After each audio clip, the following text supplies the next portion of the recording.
Ganito ang sitwasyon ng tulay dito sa Barangay Magbabadil, Aborlan, Palawan. At makikita nyo po ang nakahambalang na puno at mga kawayan. At maging sa unahan nito ay makikita nyo pong gumuho ang bahaging lupa dito sa may dulo ng unahan ng tulay.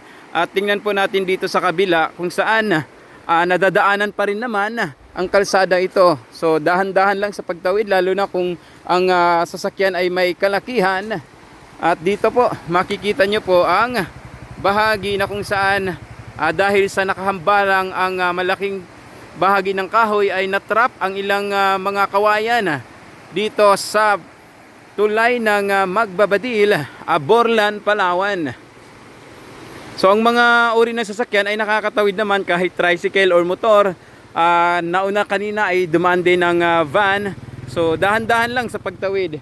At ito ang update natin dito sa tulay ng Magbabadil, Aborlan, Palawan. Papansinin nyo po, napakalawak na po dito ng bahagi. At nanatiling kulay tsokolate ang mga tubig na dumadaloy dito sa tulay ng Magbabadil.